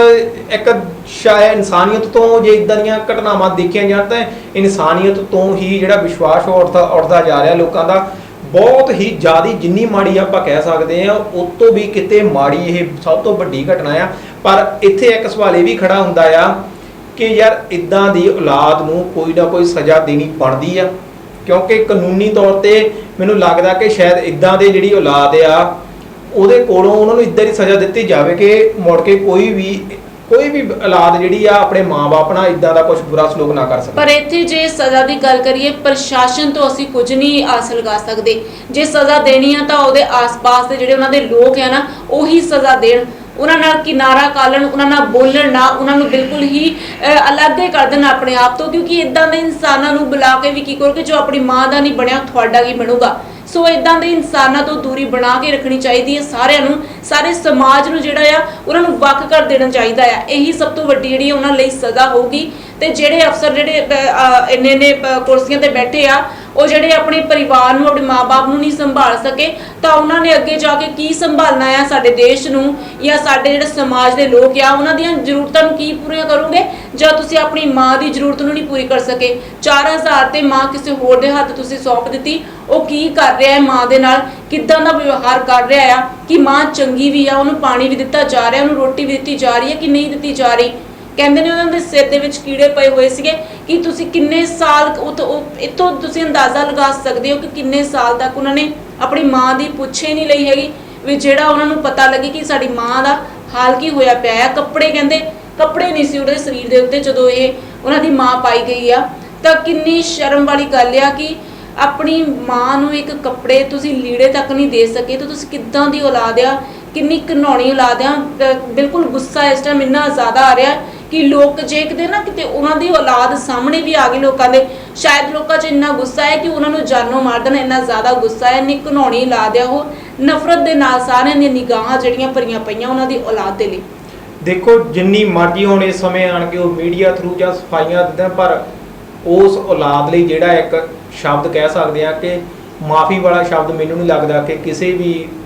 ਮੂੰਹ ਵਿੱਚੋਂ ਨਿਕਲੇਗਾ, ਕਿਉਂਕਿ ਉਹਨੇ ਗੁਨਾਹ ਹੀ ਇਦਾਂ ਦਾ ਕੀਤਾ ਹੈ ਕਿ ਜਿਹਦੀ ਸ਼ਾਇਦ ਮਾਫੀ ਨਹੀਂ ਬਣਦੀ। ਆਪਾਂ ਜ਼ਿਆਦਾਤਰ ਵੀਡੀਓ ਵਗੈਰਾ ਦੇਖੇ ਹੋਣਗੇ ਜਿਹਦੇ ਵਿੱਚ ਜਾਨਵਰ ਵੀ ਆਪਣੇ ਬੱਚਿਆਂ ਨੂੰ, ਆਪਾਂ ਕਾਫੀ ਤਰ੍ਹਾਂ ਵੀਡੀਓ ਦੇਖੇ ਹੋਣ ਜਿਹਦੇ ਵਿੱਚ ਬੱਚੇ ਦੀ ਜਾਨ ਜਾ ਰਹੀ ਆ ਤਾਂ ਉਸ ਬੱਚੇ ਨੂੰ ਬਚਾਉਣ ਲਈ ਇੱਕ ਜਾਨਵਰ ਉਹ ਵੀ ਆਪਣੀ ਜਾਨ ਦੀ ਪਰਵਾਹ ਨਾ ਕੀਤੇ ਬਿਨਾ ਉਹਨੂੰ ਬਚਾਉਣ ਦੀ ਕੋਸ਼ਿਸ਼ ਕਰਦਾ ਆ ਤੇ ਉਹਨੂੰ ਬਚਾਉਂਦਾ ਆ। ਸੋ ਦੇਖੋ ਉਹ ਜਾਨਵਰ ਹੋ ਕੇ ਆਪਣੇ ਆਪਸ ਵਿੱਚ ਉਹਨਾਂ ਦਾ ਕਿੰਨਾ ਪਿਆਰ ਹੈ ਤੇ ਆਪਾਂ ਯਾਰ ਜਾਨਵਰਾਂ ਨਾਲੋਂ ਵੀ ਰਹਿ ਗਏ ਆ। ਇਦਾਂ ਦੀਆਂ ਜਿਹੜੀਆਂ ਘਟਨਾਵਾਂ ਸਾਹਮਣੇ ਜਦੋਂ ਆਉਂਦੀਆਂ ਤੇ ਸ਼ਾਇਦ ਲੱਗਦਾ ਹੈ ਕਿ ਜਿਹੜਾ ਇਨਸਾਨ ਆ, ਕਹਿੰਦੇ ਨੇ ਕਿ ਉਹ ਜਾਨਵਰ ਤੋਂ ਬਣਿਆ ਆ, ਮੈਨੂੰ ਲੱਗਦਾ ਕਿ ਸ਼ਾਇਦ ਆਪਾਂ ਮੁੜ ਕੇ ਉਸ ਜਾਨਵਰ ਤੋਂ ਸ਼ੁਰੂ ਹੋ ਕੇ ਹੁਣ ਜਾਨਵਰ ਤੋਂ ਵੀ ਜਿਹੜੀ ਅੱਗੇ ਦੀ ਕੋਈ ਪੀੜ੍ਹੀ ਆ ਉਸੇ ਤੱਕ ਪਹੁੰਚ ਚੁੱਕੇ ਆ। ਜੋ ਹਾਲਾਤ ਆਪਣੇ ਹੋ ਚੁੱਕੇ ਆ, ਜੋ ਘਟਨਾਵਾਂ ਵਾਪਰ ਰਹੀਆਂ ਆ ਇੱਥੇ, ਤੇ ਇਹਦੇ ਵਿੱਚ ਇੱਕ ਹੋਰ ਸਵਾਲ ਇਹ ਵੀ ਗੱਲ ਨਿਕਲ ਕੇ ਆਉਂਦੀ ਆ ਕਿ ਇਹ ਕੋਈ ਪਹਿਲਾ ਕੇਸ ਨਹੀਂ। ਬਿਲਕੁਲ ਤੁਸੀਂ ਆਪਣੇ ਆਲੇ ਦੁਆਲੇ ਝਾਤੀ ਮਾਰ ਕੇ ਦੇਖੋ, ਤੁਹਾਨੂੰ ਇਦਾਂ ਦੇ ਕਾਫੀ ਕੇਸ ਨਿਕਲ ਆਉਣੇ ਬਾਹਰ ਜੀ। ਆਲੇ ਦੁਆਲੇ ਵੀ ਆਪਣੇ ਇਦਾਂ ਦੇ ਕੇਸ ਮਿਲ ਜਾਂਦੇ ਆ ਜਿਹਦੇ ਵਿੱਚ ਕਿ ਜਿਹੜੇ ਮਾਂ-ਬਾਪ ਆ ਉਹ ਆਪਣੇ ਧੀਆਂ ਪੁੱਤਾਂ ਨੂੰ ਬੜੇ ਹੀ ਦੁੱਖ ਸਹਿ ਕੇ ਬੜੇ ਹੀ ਕਸ਼ਟਾਂ ਨਾਲ ਉਹਨਾਂ ਨੂੰ ਪਾਲਦੇ ਆ ਤੇ ਬਾਅਦ ਵਿੱਚ ਜਿਹੜੇ ਧੀ ਪੁੱਤ ਆ ਉਹ ਉਹਨਾਂ ਨੂੰ ਦੁਰਕਾਰ ਕੇ ਆਪਣੇ ਜਿਹੜਾ ਜੀਵਨ ਵਿੱਚ ਉਹਦੇ ਵਿੱਚ ਮਸਤ ਹੋ ਜਾਂਦੇ ਆ। ਸੋ ਤੁਸੀਂ ਵੀ ਦਰਸ਼ਕੋ ਦੇਖਿਆ ਹੋਣਾ ਕਿ ਕਾਫੀ ਇਦਾਂ ਦੇ ਮਾਮਲੇ ਜਿਹੜੇ ਆਪਣੇ ਨੇੜੇ ਤੇੜੇ ਨਿਕਲ ਕੇ ਆ ਜਾਂਦੇ। ਪਰ ਗੱਲ ਕੀ ਆ ਕਿ ਆਪਾਂ ਕਦੇ ਵੀ ਇਦਾਂ ਦੇ ਮਾਮਲੇ ਨੂੰ ਜਾਂ ਇਦਾਂ ਦੇ ਜਿਹੜਾ ਘਟਨਾ ਆ ਉਹਨੂੰ ਆਪਾਂ ਚੱਕਿਆ ਨਹੀਂ ਕਿਸੇ ਮੂਹਰੇ ਵੀ। ਆਪਣਾ ਉਹੀ ਹੋ ਜਾਂਦਾ ਕਿ ਜੇ ਦੂਸਰੇ ਦਾ ਘਰ ਆ ਜਾਂ ਆਪਾਂ ਇਸ ਗੱਲੋਂ ਡਰ ਜਾਈਦਾ ਕਿ ਜੇ ਆਪਾਂ ਜਾ ਕੇ ਉਹਨਾਂ ਨੂੰ ਕੁਝ ਕਵਾਂਗੇ ਤਾਂ ਉਹ ਸਾਨੂੰ ਸ਼ਾਇਦ, ਕਿਉਂਕਿ ਹੁਣ ਤੁਸੀਂ ਆਪਾਂ ਗੱਲ ਕੀਤੀ ਕੋਈ ਏਡੇ ਵੱਡੇ ਅਫਸਰ ਆ, ਜੇ ਨਾਰਮਲੀ ਕੋਈ ਪਰਸਨ ਉਹਨਾਂ ਦੇ ਜਾ ਕੇ ਜਾਂ ਪੁਲਿਸ ਕੋਲ ਵੀ ਜਾ ਕੇ ਸ਼ਿਕਾਇਤ ਕਰਦਾ ਵੀ ਯਾਰ ਇਹਨਾਂ ਨੇ ਆਪਣੀ ਮਾਂ ਦਾ ਆਹ ਹਾਲ ਕੀਤਾ ਆ, ਤਾਂ ਉਹਦੇ ਵਿੱਚ ਕਿਤੇ ਨਾ ਕਿਤੇ ਇੱਕ ਆਮ ਇਨਸਾਨ ਦੇ ਮਨ ਵਿੱਚ ਇਹ ਡਰ ਜ਼ਰੂਰ ਰਹਿੰਦਾ ਆ ਕਿ ਯਾਰ ਪ੍ਰਸ਼ਾਸਨ ਨੇ ਸਾਡੀ ਖਰਿਆ ਸੁਣਨੀ ਖਰਿਆ ਨਹੀਂ, ਕਿਉਂਕਿ ਇਹਨਾਂ ਦੇ ਜਿਹੜੇ ਇਹ ਪਹੁੰਚ ਹੈ ਜਿਹੜੀ ਇਹਨਾਂ ਦੀ ਉਹ ਆਈ ਥਿੰਕ ਬਹੁਤ ਉੱਪਰ ਤੱਕ ਹੋਵੇਗੀ ਤੇ ਉਹਦੇ ਵਿੱਚ ਹੀ ਕਿਤੇ ਉਲਟਾ ਸਾਡੇ ਉੱਤੇ ਨਾ ਕੋਈ ਕੇਸ ਵਧਣ। ਸੋ ਪਰ ਫੇਰ ਵੀ ਲੋੜ ਹੈ ਕਿ ਇਨਸਾਨੀਅਤ ਦੇ ਤੌਰ ਤੇ ਇਦਾਂ ਦੇ ਜਿਹੜੇ ਲੋਕ ਆ ਉਹਨਾਂ ਦਾ ਜਿਹੜਾ ਘਿਨੌਣੀਆਂ ਕਰਤੂਤਾਂ ਉਹਨਾਂ ਦੀਆਂ ਆ, ਖਤਰਨਾਕ ਚਿਹਰਾ ਉਹਨਾਂ ਦਾ ਆ, ਉਹ ਆਮ ਲੋਕਾਂ ਦੇ ਮੂਹਰੇ, ਦੁਨੀਆ ਦੇ ਮੂਹਰੇ ਲਿਆ ਕੇ ਉਹਨਾਂ ਦਾ ਜਿਹੜਾ ਪਰਦਾ ਫਾਸ਼ ਕਰਨ ਦੀ ਲੋੜ ਆ। ਤੇ ਨਾਲ ਹੀ ਜਿਹੜੀਆਂ ਰਾਜਨੀਤਿਕ ਪਾਰਟੀਆਂ ਆ ਉਹਨਾਂ ਲਈ ਵੀ ਇੱਕ ਸਬਕ ਦੀ ਗੱਲ ਆ ਕਿ ਕਿਸੇ ਨੂੰ ਵੀ ਆਪਣੀ ਪਾਰਟੀ ਵਿੱਚ ਮੈਂਬਰ ਬਣਾਉਣ ਲਈ ਜਾਂ ਲੋਕਾਂ ਦਾ ਪ੍ਰਤੀਨਿਧ ਬਣਾਉਣ ਲਈ ਉਹਦੀ ਪਹਿਲਾਂ ਚੰਗੀ ਤਰ੍ਹਾਂ ਘੋਲ ਪੜਚੋਲ ਕਰੋ ਜੀ, ਪਤਾ ਕਰੋ ਵੀ ਇਸ ਬੰਦੇ ਦਾ ਬੈਕਗ੍ਰਾਉਂਡ ਕੀ ਆ ਤੇ ਇਹ ਬੰਦੇ ਦਾ ਸਟੇਟਸ ਜਿਹੜਾ ਆਲੇ ਦੁਆਲੇ ਉਹ ਕੀ ਆ ਜੀ। ਕਿਉਂਕਿ ਅੱਜ ਕੱਲ ਇਹ ਵੀ ਚੱਲ ਰਿਹਾ ਕਿ ਪੈਸੇ ਦੇ ਜਿਹੜਾ ਜ਼ੋਰ ਨਾਲ ਹਰ ਕੋਈ ਲੀਡਰਬਾਜੀ ਵੱਲ ਤੁਰਿਆ ਆ ਤੇ ਪੈਸੇ ਨਾਲ ਹੀ ਸਾਰਾ ਕੁਝ ਹੋ ਰਿਹਾ ਆ। ਪਰ ਫੇਰ ਵੀ ਇੱਕ ਵਧੀਆ ਤੇ ਸਾਫ਼ ਸੁਥਰੀ ਜੇ ਸ਼ਖਸੀਅਤ ਨੂੰ ਆਪਾਂ ਮੋਹਰੇ ਲੈ ਕੇ ਆਵਾਂਗੇ ਤਾਂ ਉਹ ਲੋਕਾਂ ਦਾ ਵੀ ਭਲਾ ਕਰੇਗਾ ਤੇ ਦੇਸ਼ ਦਾ ਵੀ ਭਲਾ ਹੋਵੇਗਾ। ਜੇ ਹੁਣ ਆਪਾਂ ਇਹਨਾਂ ਦੀ ਗੱਲ ਕਰੀਏ ਤੇ ਇਦਾਂ ਦੇ ਲੀਡਰ ਨੂੰ ਮੋਹਰੇ ਲੈ ਕੇ ਜਿਹੜਾ ਆਪਣੀ ਮਾਂ ਦਾ ਨਹੀਂ ਹੋਇਆ ਤਾਂ ਆਮ ਲੋਕਾਂ ਦਾ ਕੀ ਹੋਵੇਗਾ। ਬਿਲਕੁਲ ਉਹੀ ਤਾਂ ਗੱਲ ਆ ਕਿ ਪਹਿਲੀ ਗੱਲ ਤਾਂ ਇਹ ਆ ਕਿ ਜਿਹੜੀਆਂ ਜਥੇਬੰਦੀਆਂ ਨੇ ਸਾਡੀਆਂ ਉਹਨਾਂ ਨੂੰ ਵੀ ਹੁਣ ਅੱਗੇ ਆਉਣਾ ਚਾਹੀਦਾ। ਇਦਾਂ ਦੇ ਜਿਹੜੇ ਲੋਕ ਆ, ਇਦਾਂ ਦੀਆਂ ਔਲਾਦਾਂ ਆ, ਉਹਨਾਂ ਨੂੰ ਚੰਗੀ ਤਰ੍ਹਾਂ ਖੂਬ ਸਬਕ ਸਿਖਾਉਣਾ ਚਾਹੀਦਾ ਅੱਗੇ ਆ ਕੇ। ਤੇ ਜੇ ਤੁਹਾਡੇ ਆਸ-ਪਾਸ ਜਿਹੜੇ ਆ ਇਦਾਂ ਦੀ ਕੋਈ ਹੈ ਔਰਤ, ਬਜ਼ੁਰਗ ਔਰਤ ਜਿਹਦੇ ਨਾਲ ਗਲਤ ਹੋ ਰਿਹਾ ਆ ਤੇ ਉਹ ਸਾਨੂੰ ਆਵਾਜ਼ ਚੁੱਕਣੀ ਚਾਹੀਦੀ ਹੈ, ਸਾਨੂੰ ਆਵਾਜ਼ ਦੱਬਣੀ ਨਹੀਂ ਚਾਹੀਦੀ ਇਹ ਸੋਚ ਕੇ ਕਿ ਕਿਤੇ ਆਂਢ ਗੁਆਂਢ 'ਚ ਸਾਡਾ ਜਿਹੜਾ ਵੈਰ ਨਾ ਪੈ ਜਾਵੇ, ਕਿਉਂਕਿ ਇਹ ਚੀਜ਼ਾਂ ਬਹੁਤ ਮਾਇਨੇ ਰੱਖਦੀਆਂ ਆ। ਵੈਰ ਪੈ ਗਿਆ ਕੋਈ ਗੱਲ ਨਹੀਂ, ਬਟ ਕਿਸੇ ਦੀ ਜ਼ਿੰਦਗੀ ਬਣ ਜਾਊਗੀ ਜਾਂ ਸੁਧਰ ਜਾਊਗੀ, ਉਹਦੇ ਨਾਲੋਂ ਜ਼ਿਆਦਾ ਚਾਹੇ ਉਹਦੀ ਔਲਾਦ ਨਹੀਂ ਉਹਨੂੰ ਮਿਲੂਗੀ, ਬਟ ਸ਼ਾਇਦ ਜਿੱਦਾਂ ਦੀ ਜ਼ਿੰਦਗੀ ਉਹ ਕੱਟ ਰਹੀ ਆ ਉਸ ਤੋਂ ਜ਼ਿਆਦਾ ਚੰਗੀ ਜਿਹੜੀ ਜ਼ਿੰਦਗੀ ਉਹ ਕੱਟ ਲਊਗੀ ਜਦੋਂ ਕੋਈ ਸਮਾਜ ਸੇਵੀ ਉਹਨੂੰ ਲੈ ਜਾਊਗਾ ਆਪਣੇ ਨਾਲ ਤੇ ਚੰਗੀ ਜਗ੍ਹਾ ਤੇ ਉਹਦਾ ਪਾਲਣ ਪੋਸ਼ਣ ਕਰੇਗਾ ਤੇ ਸ਼ਾਇਦ ਉਹ ਦੁਆਵਾਂ ਹੀ ਦਊਗੀ। ਇਸ ਲਈ ਕਦੇ ਵੀ ਕਿਨਾਰਾ ਨਾ ਕਰੋ, ਆਸ-ਪਾਸ ਕਦੇ ਕੁਝ ਦਿਖਦਾ ਆ ਤਾਂ ਜ਼ਰੂਰ ਜਿਹੜਾ ਇਤਲਾਹ ਕਰੋ ਕਿਸੇ ਨੂੰ। ਔਰ ਨਾਲ ਹੀ ਇਹ ਵੀ ਆ ਕਿ ਅਗਰ ਤੁਹਾਡੇ ਮਾਂ-ਬਾਪ ਹੈਗੇ ਨੇ, ਕਿਉਂਕਿ ਕਹਿੰਦੇ ਨੇ ਉਹਨਾਂ ਨੂੰ ਪੁੱਛੋ ਜਿਨ੍ਹਾਂ ਦੇ ਮਾਂ-ਬਾਪ ਨਹੀਂ ਆ, ਉਹਨਾਂ ਨੂੰ ਪਤਾ ਹੈ ਕਿ ਮਾਂ-ਬਾਪ ਦੀ ਜਿਹੜੀ ਕਦਰ ਕੀ ਹੁੰਦੀ ਆ, ਉਹਨਾਂ ਦੀ ਅਹਿਮੀਅਤ ਕੀ ਹੁੰਦੀ ਆ। ਸੋ ਜੇ ਤੁਹਾਡੇ ਮਾਂ-ਬਾਪ ਹੈਗੇ ਨੇ ਤਾਂ ਤੁਸੀਂ ਉਹਨਾਂ ਦਾ ਪਾਲਣ ਪੋਸ਼ਣ ਕਰੋ ਚੰਗੀ ਤਰ੍ਹਾਂ, ਕਿਉਂਕਿ ਕਈ ਵਾਰ ਤਾਂ ਇਹ ਵੀ ਹੁੰਦਾ ਹੈ ਕਿ ਮੈਰਿਜ ਵਗੈਰਾ ਕਰਵਾਉਣ ਲਈ ਮਾਪੇ ਛੱਡ ਦਿੱਤੇ ਜਾਂਦੇ ਆ, ਲੜਕੇ ਲੜਕੀਆਂ ਵੱਲੋਂ ਮਾਂ-ਬਾਪ ਛੱਡ ਦਿੱਤੇ ਜਾਂਦੇ ਆ। ਜੇ ਕਰਵਾਉਣੀ ਆ ਮੈਰਿਜ ਕੋਈ ਗਲਤ ਨਹੀਂ ਆ, ਲਵ ਮੈਰਿਜ ਕਰਵਾਉਣੀ ਕਰਵਾਓ, ਬਟ ਨਾਲ ਇਹ ਵੀ ਆ ਕਿ ਆਪਣੇ ਮਾਂ-ਬਾਪ ਨਾ ਛੱਡੋ। ਬਾਅਦ ਵਿੱਚ ਅਗਰ ਉਹਨਾਂ ਨੂੰ ਲੋੜ ਆ ਤੁਹਾਡੀ ਤਾਂ ਜ਼ਰੂਰ ਉਹਦਾ ਜਿਹੜਾ ਹੈ ਸਾਥ ਤੁਸੀਂ ਜ਼ਰੂਰ ਦਿਓ, ਕਿਉਂਕਿ ਜ਼ਰੂਰੀ ਆ ਉਹਨਾਂ ਦਾ ਸਾਥ ਦੇਣਾ। ਦੇਖੋ ਕਈ ਵਾਰੀ ਇਹ ਸਵਾਲ ਖੜਾ ਕਰ ਦਿੱਤਾ ਜਾਂਦਾ ਕਿ ਜਿਹੜੇ ਬਜ਼ੁਰਗ ਆ ਜਾਂ ਮਾਤਾ ਜਾਂ ਪੇ ਆ ਕੋਈ ਵੀ ਆਪਾਂ ਲਾ ਲਈਏ, ਉਹ ਉਹਨਾਂ ਦਾ ਸੁਭਾਅ ਨਹੀਂ ਸਹੀ ਹੁੰਦਾ ਜਾਂ ਉਹ ਕੁਛ ਇਦਾਂ ਦਾ ਬੋਲਦੇ ਆ ਕਿ ਜਿਹਦੇ ਵਿੱਚ ਜਾਂ ਮਾੜਾ ਵੀ ਕਹਿ ਸਕਦੇ ਕਈ ਵਾਰੀ, ਕਿਉਂਕਿ ਮਾੜਾ ਬੋਲ ਜਾਂਦੇ ਆ ਕਈ। ਪਰ ਯਾਰ ਉੱਥੇ ਇੱਕ ਮੈਂ ਛੋਟੀ ਜਿਹੀ ਗੱਲ ਸੁਣਾਉਣ ਲੱਗਾ ਕਿ ਜਦੋਂ ਆਪਾਂ ਛੋਟੇ ਹੁੰਦੇ ਆ ਆਪਾਂ ਸ਼ਾਇਦ ਮੇਰੇ ਖਿਆਲ ਨਾਲ ਹਰ ਇੱਕ ਇਨਸਾਨ ਗਲਤੀਆਂ ਦਾ ਕਹਿੰਦੇ ਪੁਤਲਾ ਆ ਤੇ ਬਹੁਤ ਵੱਡੀਆਂ ਵੱਡੀਆਂ ਗਲਤੀਆਂ ਕਰ ਦਿੰਦਾ। ਬਿਲਕੁਲ। ਤੇ ਕਦੇ ਵੀ ਕਿਸੇ ਨੇ ਦੇਖਿਆ ਕਿ ਕੋਈ ਵੀ ਜਿਹੜਾ ਮਾਂ-ਬਾਪ ਆ ਉਹ ਉਹਨਾਂ ਦੀਆਂ ਗਲਤੀਆਂ ਭੁੱਲ ਕੇ ਉਹਨੂੰ ਨਾ ਕਲੇਜੇ ਲਾਇਆ ਹੋਵੇ ਜੀ। ਜਦ ਤੁਹਾਡਾ ਵੀ ਇਹੀ ਫਰਜ਼ ਬਣਦਾ, ਕਿਉਂਕਿ ਇਹ ਵੀ ਮੰਨਿਆ ਜਾਂਦਾ ਹੈ ਕਿ ਜਿਹੜਾ ਬੁਢਾਪਾ ਆ ਉਹ ਬਚਪਨ ਦਾ ਹੀ ਦੂਜਾ ਰੂਪ ਆ। ਜਦੋਂ ਉਸ ਬੁਢਾਪੇ ਵੱਲ ਬਜ਼ੁਰਗ ਤੁਰਦਾ ਆ ਜਾਂ ਆਦਮੀ ਤੁਰਦਾ ਆ, ਉਹਦੇ ਵਿੱਚ ਜਿਹੜੀਆਂ ਉਹਦੀਆਂ ਹਰਕਤਾਂ ਆ ਉਹਦੇ ਵਿੱਚ ਇੱਕ ਬਚਪਨ ਆ ਜਾਂਦਾ ਤੇ ਬੱਚਾ ਬਣ ਜਾਂਦਾ ਉਹ। ਸੋ ਸਾਨੂੰ ਇਹੀ ਇੱਕ ਕਹਿ ਸਕਦੇ ਆ ਕਿ ਲੋੜ ਆ ਆਪਣੇ ਮਾਂ-ਬਾਪ ਨੂੰ, ਆਪਣੇ ਬਜ਼ੁਰਗਾਂ ਨੂੰ ਉਸ ਬੱਚਿਆਂ ਵਾਂਗੂ ਸਾਂਭਣ ਦੀ, ਉਹਨਾਂ ਦਾ ਹਰ ਇੱਕ ਦੁੱਖ ਸੁੱਖ ਦੇਖਣ ਦੀ, ਉਹਨਾਂ ਦੇ ਦੁੱਖ ਵਿੱਚ। ਤੇ ਕਹਿੰਦੇ ਨੇ ਤੁਸੀਂ ਪਹਿਲਾਂ ਗੱਲ ਕੀਤੀ ਕਿ ਮਾਂ ਨੂੰ ਮੈਨੂੰ ਲੱਗਦਾ ਨਹੀਂ ਕਿ ਜਿਹੜਾ ਮਾਂ-ਬਾਪ ਆ ਉਹਨੂੰ ਸ਼ਾਇਦ ਪੈਸਿਆਂ ਦੀ ਲੋੜ ਨਹੀਂ ਹੈਗੀ, ਉਹਨੂੰ ਸਿਰਫ ਤੇ ਸਿਰਫ ਪਿਆਰ ਦੀ ਲੋੜ ਹੈ। ਤੇ ਬੱਚੇ ਜੇਕਰ ਖੁਸ਼ ਹੋ ਕੇ ਉਹਨੂੰ ਦੋ ਸ਼ਬਦ ਕਹਿ ਦਿੰਦਾ, ਮੈਨੂੰ ਲੱਗਦਾ ਨਹੀਂ ਕਿ ਉਹਨਾਂ ਨੂੰ ਭੁੱਖ ਵੀ ਲੱਗਦੀ ਹੈ, ਸਿਰਫ ਪਿਆਰ ਦੇ ਭੁੱਖੇ ਆ। ਇਹ ਵੀ ਦੇਖੀਏ ਕਿ ਪੂਜਾ ਪਾਠ ਆਪਾਂ ਕਰਦੇ ਆ, ਬਹੁਤ ਮੰਨਦੇ ਆ, ਗੁਰੂਆਂ ਪੀਰਾਂ ਨੂੰ ਮੰਨਦੇ ਆ, ਪਰ ਗੱਲ ਇਹ ਵੀ ਆ ਕਿ ਉਹ ਤੁਹਾਡੀ ਜਿਹੜੀ ਇਬਾਦਤ ਆ ਜਾਂ ਤੁਹਾਡਾ ਜਿਹੜੀ ਪੂਜਾ ਪਾਠ ਆ ਉਹ ਮੰਨਣਗੇ ਕਿ ਐਕਸੈਪਟ ਕਰਨਗੇ ਪਰਮਾਤਮਾ ਵੀ, ਜਦ ਤੁਸੀਂ ਆਪਣੇ ਮਾਂ-ਬਾਪ ਨੂੰ ਨਹੀਂ ਤਕਲੀਫ ਦੇ ਰਹੇ ਆ।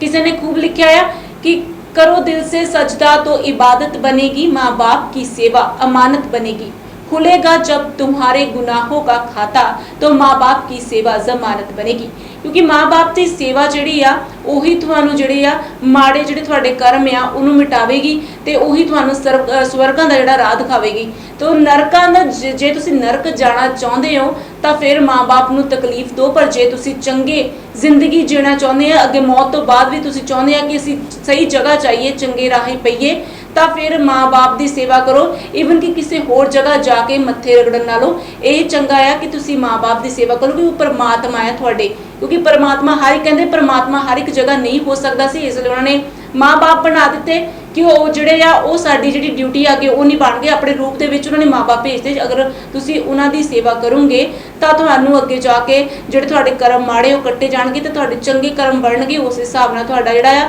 ਜ਼ਿੰਦਗੀ ਜਿਹੜੀ ਸਫਲ ਹੋਊਗੀ। ਮੈਨੂੰ ਨਹੀਂ ਲੱਗਦਾ ਕਿ ਇਹ ਨਰਕ ਜਾਂ ਸਵਰਗ ਦੇ ਡਰ ਤੋਂ ਆਪਾਂ ਨੂੰ ਆਪਣੇ ਮਾਂ-ਬਾਪ ਦੀ ਸੇਵਾ ਕਰਨੀ ਚਾਹੀਦੀ, ਜਿਹੜੇ ਸਾਡਾ ਧਰਮ ਬਣਦਾ ਆ ਸਾਡਾ, ਕਿਉਂਕਿ ਸਾਡੇ ਲਈ ਜਿਹਨਾਂ ਨੇ ਇੰਨਾ ਕੁਝ ਕੀਤਾ ਆ ਉਹਨਾਂ ਦਾ ਵੀ ਫਰਜ਼ ਬਣਦਾ ਆ ਕਿ ਉਹ ਜਿਹੜੇ ਆ ਬਈ ਜਿਸ ਹਿਸਾਬ ਨਾਲ ਉਹਨਾਂ ਨੇ ਸਾਡੀ ਪਰਵਰਿਸ਼ ਕੀਤੀ ਆ ਉਸ ਹਿਸਾਬ ਨਾਲ ਅਸੀਂ ਵੀ ਉਹਨਾਂ ਦਾ ਜਿਹੜਾ ਦੁੱਖ ਸੁੱਖ ਆ ਉਹਦੇ ਵਿੱਚ ਸਾਂਝੀ ਹੋਈਏ, ਉਹਨਾਂ ਦਾ ਦੁੱਖ ਸੁੱਖ ਜਿਹੜਾ ਆਪਣਾ ਸਮਝ ਕੇ, ਕਿਉਂਕਿ ਆਪਣੇ ਮਾਂ-ਬਾਪ ਆਪਣੇ ਹੀ ਹੁੰਦੇ ਆ, ਚਾਹੇ ਜਿੰਨਾ ਮਰਜ਼ੀ ਆਪਾਂ ਇੱਕ ਵਾਰ ਤੁਸੀਂ ਇੱਕ ਜਿੱਦਾਂ ਕਹਿ ਦਿੰਦੇ ਆ ਕਿ ਜਿਹੜਾ ਮਾਂ ਆ ਜਾਂ ਮਾਂ-ਬਾਪ ਆ ਉਹਨੂੰ ਆਪਾਂ ਬੱਚਾ ਜਿੰਨਾ ਮਰਜ਼ੀ ਤੰਗ ਕਰ ਲਵੇ, ਜਿੰਨਾ ਮਰਜ਼ੀ ਬੁਰਾ ਭਲਾ ਕਹਿ ਲਵੇ, ਪਰ ਕਦੇ ਵੀ ਮਾਂ ਦੇ ਮੂੰਹੋਂ ਬੇਦੁਆ ਨਹੀਂ ਬੱਚੇ ਲਈ ਨਿਕਲਦੀ, ਹਮੇਸ਼ਾ ਹੀ ਬੱਚੇ ਲਈ ਮਾਂ ਵੱਲੋਂ ਦੁਆ ਹੀ ਨਿਕਲਦੀ ਆ। ਸੋ ਯਾਰ ਸਾਡਾ ਫਰਜ਼ ਬਣਦਾ ਆ ਕਿ ਅਸੀਂ ਆਪਣੇ ਮਾਂ-ਬਾਪ ਨੂੰ ਉਸ ਬਜ਼ੁਰਗ ਦੇ ਉਸ ਉਮਰੇ ਜਾ ਕੇ ਜਦੋਂ ਉਹ ਬਜ਼ੁਰਗ ਹੁੰਦੇ ਆ ਜਾਂ ਦੂਜਿਆਂ ਤੇ ਨਿਰਭਰ ਹੋ ਜਾਂਦੇ ਆ, ਉਦੋਂ ਸਾਡਾ ਫਰਜ਼ ਬਣਦਾ ਆ ਕਿ ਅਸੀਂ ਉਹਨਾਂ ਦੀ ਪੂਰੀ ਦੇਖਭਾਲ ਕਰੀਏ। ਮੈਨੂੰ ਲੱਗਦਾ ਕਿ ਜਿਹੜੀ ਹੁਣ ਅੱਗੇ ਤੋਂ ਅੱਗੇ ਇਨਸਾਨ ਦੀ ਜਿਹੜੀ ਉਮਰ ਘਟੀ ਜਾਂਦੀ ਆ, ਆਪਾਂ ਦੇਖਿਆ ਹੋਣਾ ਕਿ ਜਿਹੜੇ ਪਿਛਲੇ ਬਜ਼ੁਰਗ ਹੁੰਦੇ ਸੀ ਕੋਈ 100 ਸਾਲ 102 ਸਾਲ 100 ਸਾਲ ਤੋਂ ਵੀ ਕਾਫੀ ਉੱਪਰ ਜਿਹੜਾ ਜੀਵਨ ਜੀ ਕੇ ਜਾਂਦੇ ਸਨ, ਪਰ ਮੈਨੂੰ ਲੱਗਦਾ ਸ਼ਾਇਦ ਹੁਣ ਅੱਗੇ ਤੋਂ ਅੱਗੇ ਜਿੱਦਾਂ 60 ਸਾਲ 70 ਸਾਲ ਇੰਨੀ ਹੋ ਚੁੱਕੀ ਆ, ਮੈਨੂੰ ਲੱਗਦਾ ਕਿਤੇ ਨਾ ਕਿਤੇ ਸ਼ਾਇਦ ਇਹ ਵੀ ਪ੍ਰਮਾਤਮਾ ਦਾ ਰੰਗ ਆ, ਕਿਉਂਕਿ ਉਹਨੂੰ ਵੀ ਪਤਾ ਲੱਗ ਗਿਆ ਕਿ ਜਿਹੜੇ ਇਨਸਾਨੀਅਤ ਹੈ ਉਹ ਲੋਕਾਂ ਵਿੱਚ ਮਰ ਚੁੱਕੀ ਆ। ਸੋ 100 ਸਾਲ ਦੀ ਉਮਰ ਤੱਕ ਤਾਂ ਕੀ ਇਹ 10 ਸਾਲ ਨਹੀਂ ਉਹਨੂੰ ਝੱਲ ਸਕਦੇ। ਸੋ ਕਿਤੇ ਨਾ ਕਿਤੇ ਉਹ ਵੀ ਸ਼ਾਇਦ ਇਸੇ ਕਰਕੇ ਜਿਹੜੇ ਜਲਦੀ ਤੋਂ ਜਲਦੀ ਲੋਕਾਂ ਨੂੰ ਇੱਕ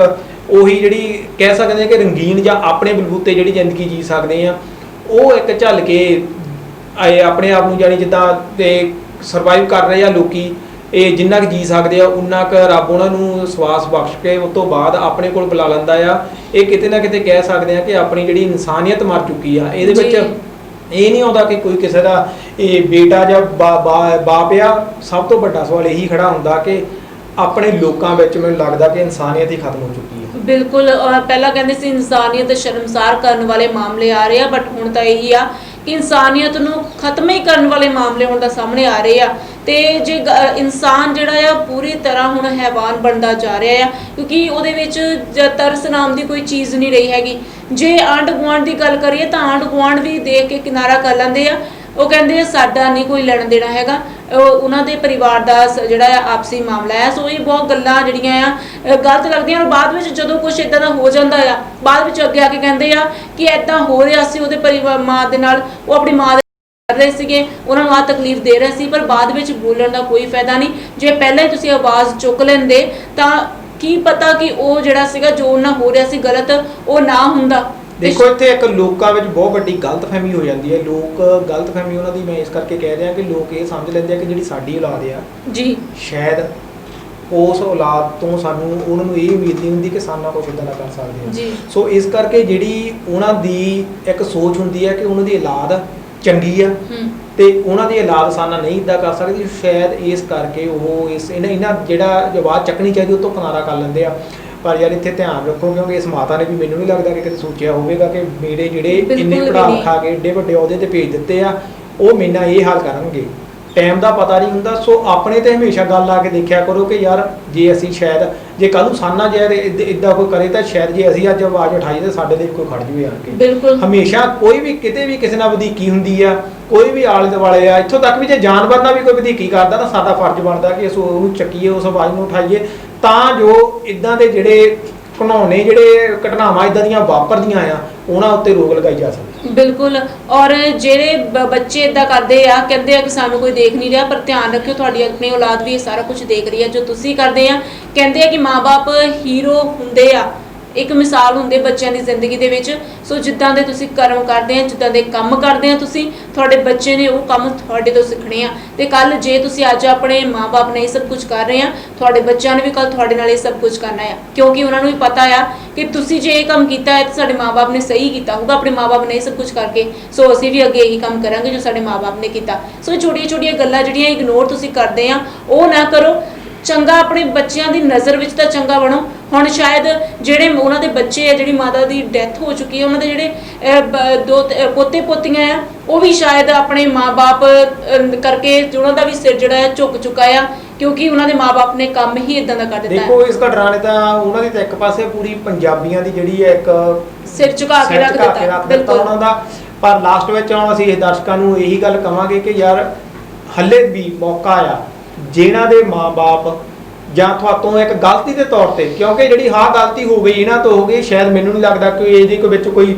ਮਾਫੀ ਵਾਲੀ ਥਾਂ ਹੈਗੀ ਆ, ਪਰ ਜਿਹੜੇ ਲੋਕਾਂ ਕੋਲੋਂ ਥੋੜੀ ਗਲਤੀ ਹੋਈ ਆ ਹੱਲੇ ਵੀ ਉਹ ਆਪਣੇ ਮਾਂ-ਬਾਪ ਨੂੰ ਸਾਂਭ ਲੈਣ, ਕਿਉਂਕਿ ਇਹਨਾਂ ਤੋਂ ਵੱਡਾ ਖਜ਼ਾਨਾ ਕੋਈ ਨਹੀਂ। ਸੋ ਲਾਸਟ ਵਿੱਚ ਅਸੀਂ ਸਾਰੇ ਦਰਸ਼ਕਾਂ ਨੂੰ ਇਹੀ ਅਪੀਲ ਕਰਦੇ ਆ ਕਿ ਆਪਣੇ ਮਾਂ-ਬਾਪ ਦਾ ਸਤਿਕਾਰ ਕਰੋ, ਔਰ ਆਸ਼ਰਮ ਵਿੱਚ ਛੱਡਣ ਦੀ ਬਜਾਏ ਉਹਨਾਂ ਨੂੰ ਘਰ ਲੈ ਕੇ ਆਓ। ਇਹ ਵੀ ਬਹੁਤ ਵੱਡੀ ਇੱਕ ਤਰਾਸਦੀ ਕਹਿ ਸਕਦੇ ਆ ਕਿ ਆਪਣਾ ਯਾਰ ਗੱਲ ਤਾਂ ਇੱਥੇ ਖਤਮ ਹੁੰਦੀ ਆ ਕਿ ਆਸ਼ਰਮ ਬਣਾਉਣ ਦੀ ਲੋੜ ਹੀ ਨਾ ਪਵੇ। ਕਿਉਂ ਪੈਂਦੀ ਹੈ? ਜਿਹੜੇ ਸਾਨੂੰ ਪਾਲ ਕੇ ਗਏ ਆ, ਹਾਂ ਜਿਹਨਾਂ ਦਾ ਵਿਚਾਰਿਆਂ ਦਾ ਕੋਈ ਹੈ ਨਹੀਂਗਾ, ਜਿਨ੍ਹਾਂ ਦੇ ਰੱਬ ਨੇ ਖੋਲੇ ਆ, ਜਾਂ ਕਿਸੇ ਜਾਂ ਕਹਿ ਸਕਦੇ ਆ ਕਿ ਉਹਨਾਂ ਤੇ ਕੁਦਰਤ ਦੀ ਮਾਰ ਪਈ ਆ, ਉਹਨਾਂ ਦਾ ਬਣਦਾ। ਪਰ ਯਾਰ ਤੁਸੀਂ ਜੀਂਦੇ ਜਾਗਦੇ ਹੋ ਤੇ ਹੱਟੇ ਘੱਟੇ ਹੋ, ਤੇ ਤੁਹਾਡੇ ਕਰਕੇ ਹੁੰਦੇ ਹੋਏ ਵੀ ਤੁਹਾਡੇ ਜਿਹੜੇ ਤੁਹਾਡੇ ਮਾਂ-ਬਾਪ ਆ ਉਹ ਇਦਾਂ ਦੀ ਜ਼ਿੰਦਗੀ ਜਾਂ ਅਨਾਥਾਂ ਦੀ ਜ਼ਿੰਦਗੀ ਜਿਹੜੀ ਜੀ ਰਹੇ ਆ, ਤੇ ਇਹ ਮੈਨੂੰ ਲੱਗਦਾ ਕਿ ਇਸ ਤੋਂ ਵੱਡਾ ਕਲੰਕ ਹੋਰ ਕੋਈ ਨਹੀਂ। ਸੋ ਇਸ ਕਲੰਕ ਨੂੰ ਕੋਸ਼ਿਸ਼ ਕਰੀਏ ਨਾਲ ਮਿਲ ਕੇ ਆਪਾਂ ਸਾਰੇ ਜਣੇ ਧੋਣ ਦੀ, ਤੇ ਕੋਈ ਵੀ ਕਿਸੇ ਨਾਲ ਵਧੀਕੀ ਹੁੰਦੀ ਤੇ ਉਹਦੇ ਖਿਲਾਫ ਹਮੇਸ਼ਾ ਆਵਾਜ਼ ਉਠਾਓ। ਸੋ ਇਹਨਾਂ ਸ਼ਬਦਾਂ ਨਾਲ ਹੀ ਮੈਨੂੰ SK ਬੈਂਸ ਤੇ ਮੈਨੂੰ ਰੂਪ ਨੂੰ ਦਿਓ ਇਜਾਜ਼ਤ। ਧੰਨਵਾਦ।